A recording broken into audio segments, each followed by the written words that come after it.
Friends, എല്ലാവർക്കും നമസ്കാരം. നിങ്ങളേവരും കാത്തിരിക്കുന്ന നയനിയുടെയും ആദർശിന്റെയും ഇന്നത്തെ വിശേഷത്തിലേക്ക് എല്ലാ കൂട്ടുകാർക്കും സ്വാഗതം. എല്ലാവർക്കും നല്ലൊരു ദിവസം ആശംസിച്ചുകൊണ്ട് തന്നെ നമുക്ക് ഇന്നത്തെ സൂപ്പർ ഹിറ്റ് വിശേഷത്തിലേക്ക് കടന്നാലോ. അതിനു മുമ്പായിട്ട് ആരെങ്കിലും നമ്മുടെ ചാനൽ ആദ്യമായിട്ട് കാണുന്നുണ്ടെങ്കിൽ ഒന്ന് സബ്സ്ക്രൈബ് ചെയ്ത് വെക്കണം കേട്ടോ. അതിനോടൊപ്പം തന്നെ എല്ലാവരും മാക്സിമം ഒരു ലൈക്ക് അടിച്ചിട്ട് വീഡിയോ കാണാൻ വേണ്ടി ശ്രദ്ധിക്കണേ. അപ്പോൾ തുടങ്ങുമ്പോൾ തന്നെ കാണിക്കുന്നത് നമ്മുടെ നവ്യേനെയും അതുപോലെ നയനയാണ് കേട്ടോ. രണ്ടുപേരും പായസമൊക്കെ കുടിക്കുകയാണ്. അപ്പോൾ പായസം കുടിക്കുമ്പോഴത്തേക്കും നമ്മുടെ നവ്യ പറഞ്ഞു, നയനെ നീ എന്നും ഉണ്ടാക്കുന്ന പായസം ഇല്ലേ, അതിനേക്കാളും നല്ല ടേസ്റ്റ് ആയിട്ടുണ്ടെന്ന് പറഞ്ഞപ്പം അത് പിന്നെ ശബരിമലയ്ക്ക് പോകാൻ വേണ്ടി മാലയിടുവല്ലേ, അവർ അമ്പലത്തിൽ പോയേക്കല്ലേ, തിരിച്ചു വരുമ്പം എല്ലാവർക്കും നല്ല സ്വാദുള്ള പായസം കുടിക്കാമല്ലോ.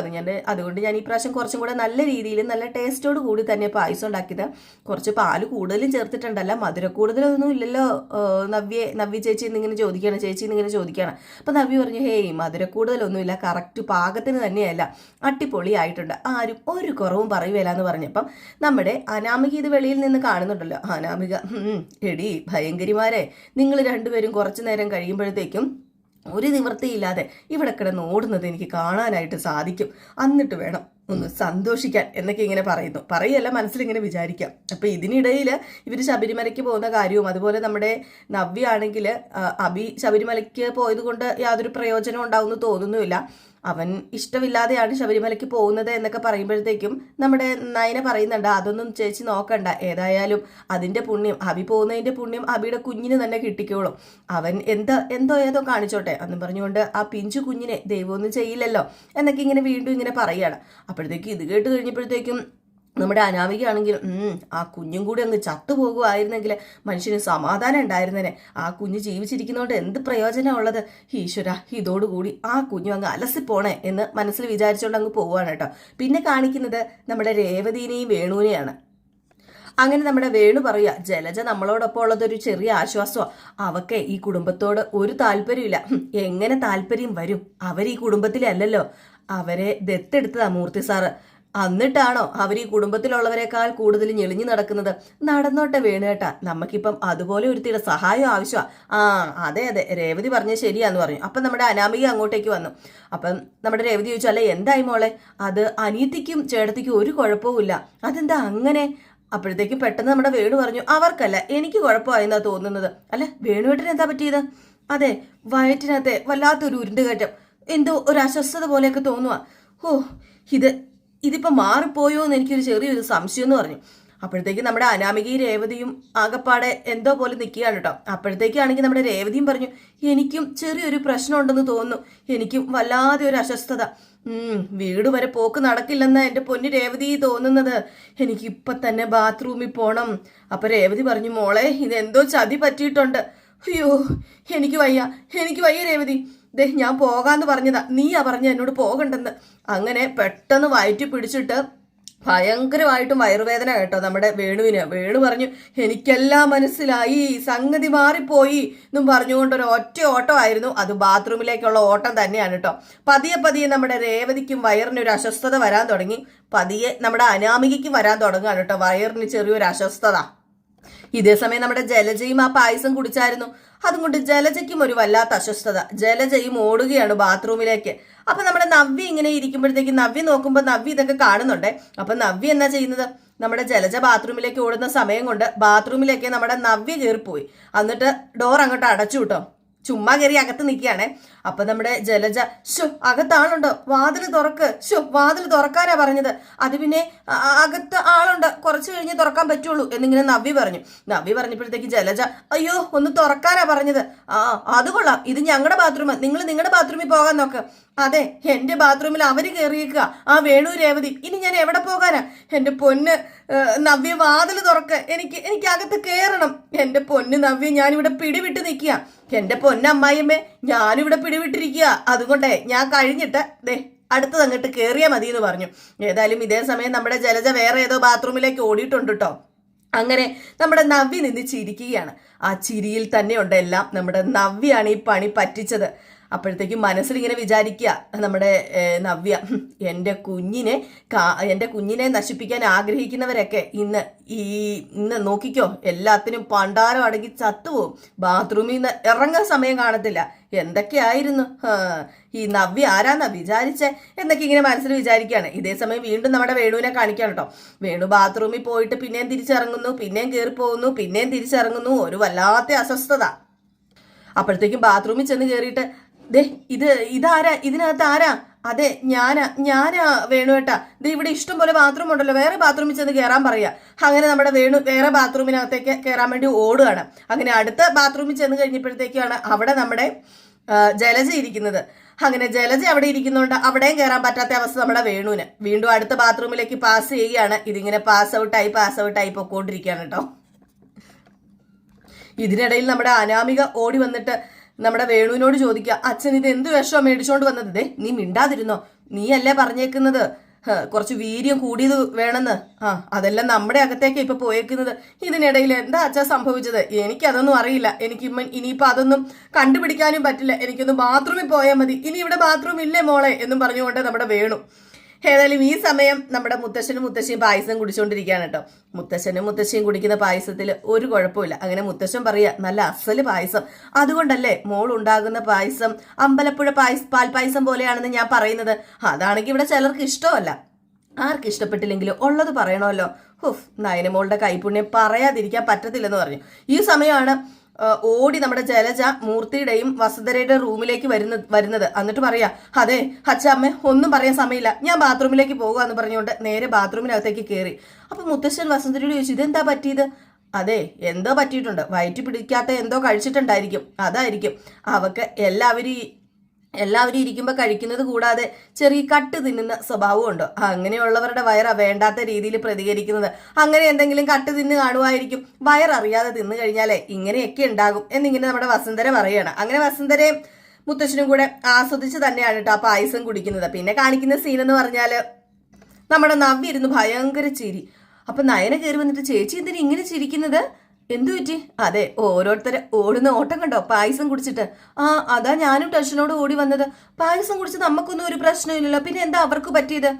എന്നാലേ കുഴപ്പക്കാർക്ക് കുഴപ്പമുണ്ടാകും നയന. അതെന്താ ചേച്ചി അങ്ങനെ പറഞ്ഞത്? എന്തോ ഉണ്ടല്ലോ. അതെ എന്റെ വയറ്റിലൊരു കുഞ്ഞുണ്ട്, പിന്നെ തരക്കേടില്ലാത്ത രോഗങ്ങൾ ഉള്ള മുത്തശ്ശനുണ്ടല്ലോ ഇവിടെ. അതൊന്നും ആലോചിക്കാതെ ഇവിടെ ഓരോരുത്തരുടെ വാശി വൈരാഗ്യം ഒക്കെ കാണിക്കുന്നത്, അവര് ജയിക്കാൻ വേണ്ടി ഇവിടെ ഓരോന്ന് ചെയ്യുന്നത്. അല്ല എനിക്കൊന്നും മനസ്സിലാകുന്നില്ല ചേച്ചി. എല്ലാം ഞാൻ മനസ്സിലാക്കി തരാം. ഇന്ന് അനാമികയുടെ അച്ഛൻ ഇവിടെ വന്നതിന്റെ പിന്നില് എന്തോ തരികിട പരിപാടി ഉണ്ടെന്ന് എനിക്ക് തോന്നിയിരുന്നു. അതുകൊണ്ട് ഞാൻ കണ്ണ് കാത് കൂർപ്പിച്ച് തന്നെ ഇതിലേക്കൂടെ നടന്നത്.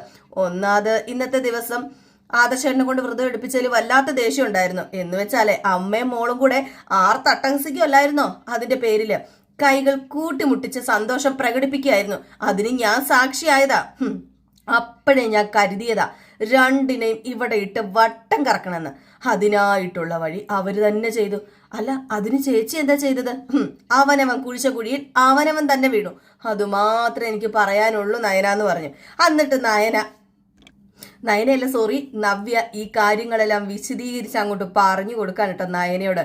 നയന അന്തം വിട്ട് കുന്തം പോലെ നിൽക്കുക. കാരണം നമ്മുടെ നവ്യ ഈ ഒരു സംഭവം നേരിൽ കണ്ടിരുന്നു, ഒളിച്ചു പാത്ത് നിന്ന്.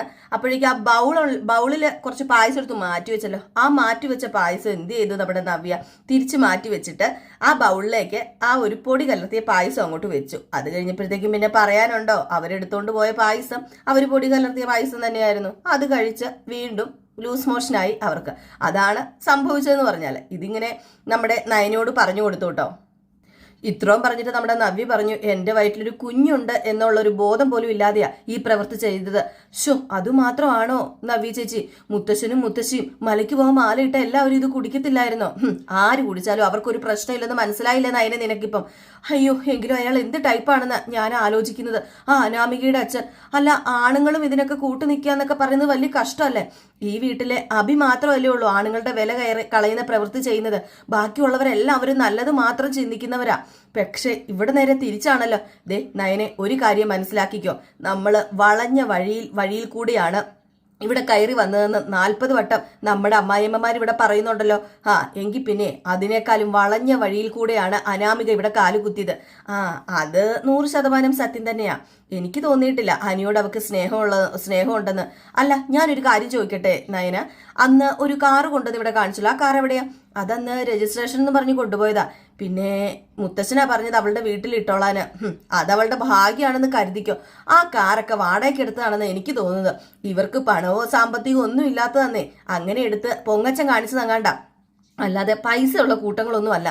അല്ല, അങ്ങനെയൊക്കെ ചെയ്യുവോ?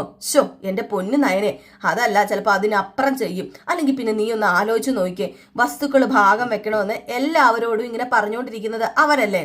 ആ മാല കാണാതെ വന്നപ്പോ മുതല് എനിക്ക് അന്ന് മുതല് അമ്മേനെ മോളെ സംശയമുണ്ട്.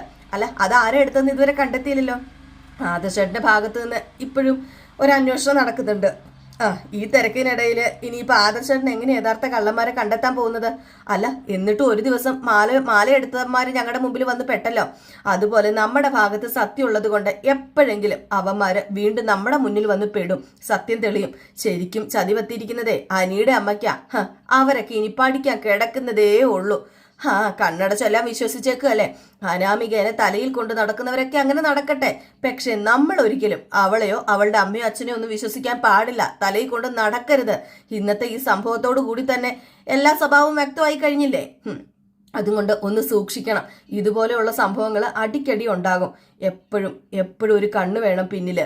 അവരെ എപ്പോഴും ശ്രദ്ധിക്കണം. അതാ നമ്മൾ ചെയ്യേണ്ടതെന്ന് പറഞ്ഞു.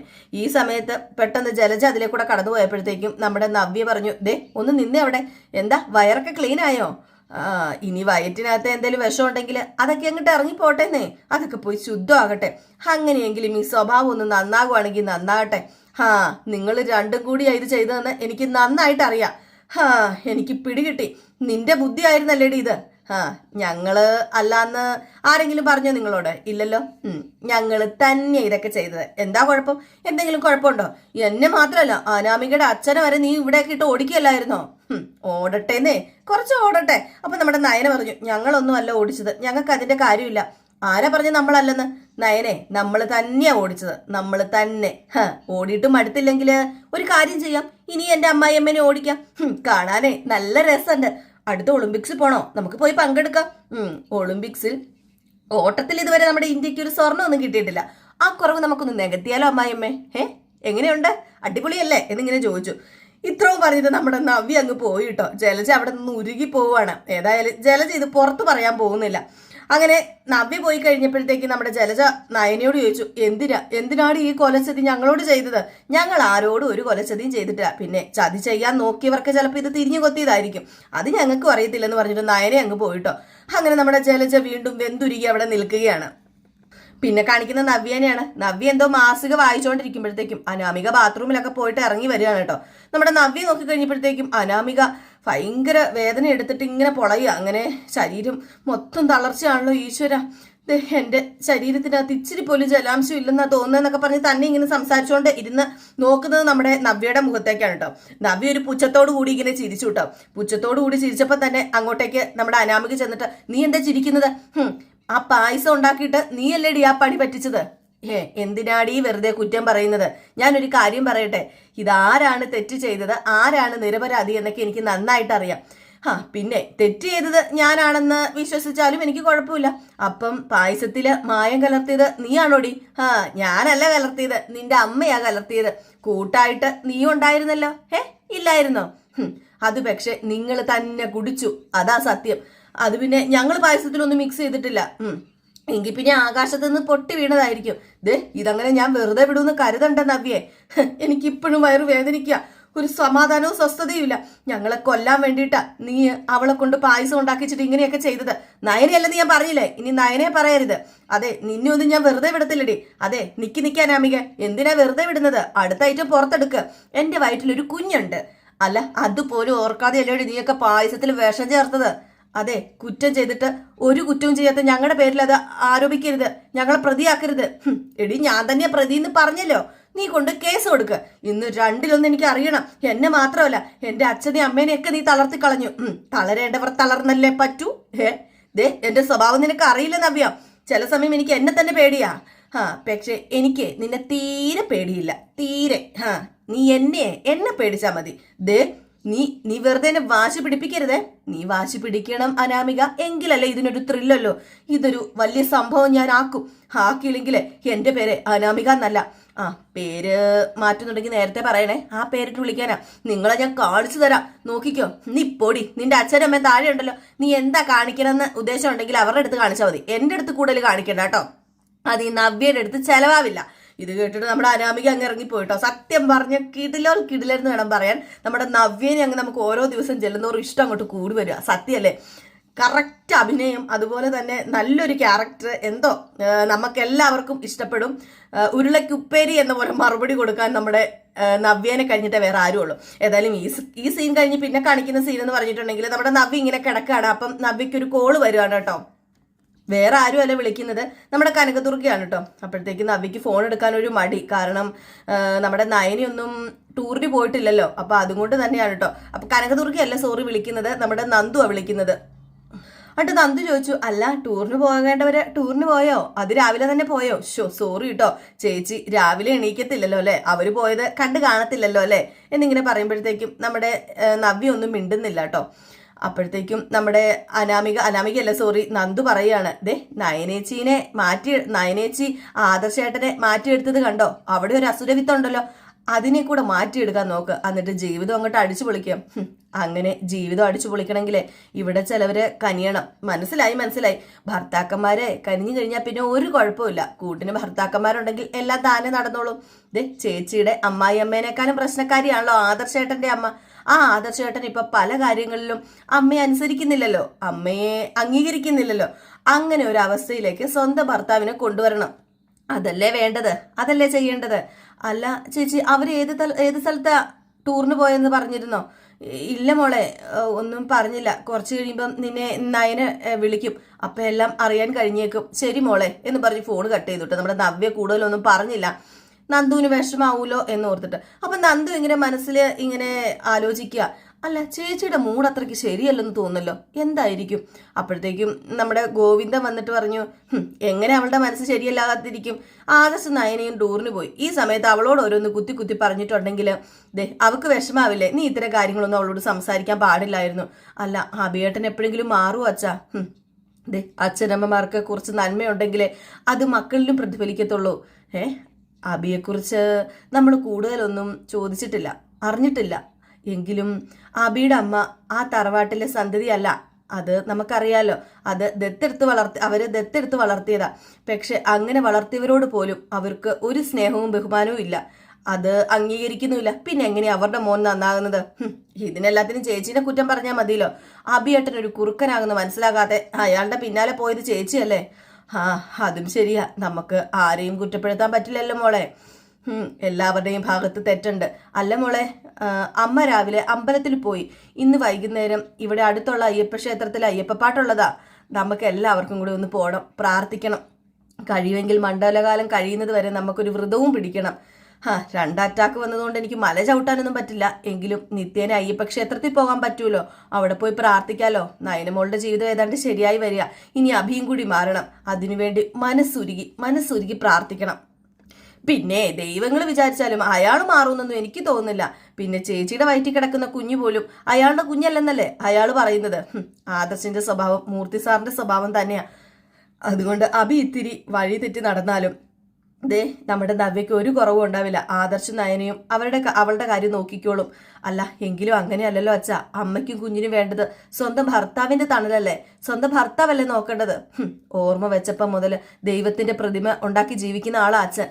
അങ്ങനെയുള്ള അച്ഛന് പരീക്ഷണങ്ങൾ കുറെ തന്നാലും മക്കള് നന്നായി ജീവിക്കുന്നത് കാണണം എന്നുള്ള ആ ഒരു ഭാഗ്യം ഉണ്ടാക്കിയിട്ട് ചിലപ്പം എന്നെ ദൈവം അങ്ങോട്ടേക്ക് വിളിക്കൂ. ആ ഒരു വിശ്വാസത്തോട് കൂടിയ ഞാൻ ജീവിക്കുന്നത് എന്ന് പറഞ്ഞിട്ട് നേരെ നമ്മുടെ ഗോവിന്ദൻ കയറി പോകാണ് കേട്ടോ. അപ്പോഴത്തേക്ക് നമ്മുടെ നന്ദു ഇങ്ങനെ നിൽക്കുകയാണ് വിഷമത്തോടു കൂടി തന്നെ. ഈ ഒരു സീൻ കാണിച്ചിട്ടാട്ടോ ഇന്നത്തെ വിശേഷം അവസാനിക്കുന്നത്. അപ്പോൾ എല്ലാവരും കാത്തിരിക്കുക അടുത്ത വിശേഷത്തിനായിട്ട്. പിന്നെ നമ്മുടെ ഇൻസ്റ്റാഗ്രാം പേജിന്റെ ID ഞാൻ കമന്റ് ബോക്സിൽ ഇട്ടിട്ടുണ്ട് കേട്ടോ. അപ്പോൾ എല്ലാവരും മാക്സിമം ഒന്ന് കയറി കണ്ടിട്ട് ഫോളോ ചെയ്യണേ. നമ്മളൊരു ചെറിയൊരു സംരംഭം ഒക്കെ അവിടെ തുടങ്ങുന്നുണ്ട്, അപ്പോൾ അതുകൊണ്ടാണ് കേട്ടോ. അപ്പോൾ ആരും മറക്കരുത്, കമന്റ് ബോക്സിലെ ഫസ്റ്റ് കമന്റ് തന്നെ നമ്മുടെ ലിങ്ക് ആണ്. അപ്പോൾ ഒന്ന് കയറിയിട്ട് ഫോളോ ചെയ്യണം. അപ്പോൾ എല്ലാവർക്കും വീണ്ടും നല്ലൊരു ദിവസം ആശംസിച്ചുകൊണ്ട് നിർത്തുന്നു. Tata bye bye.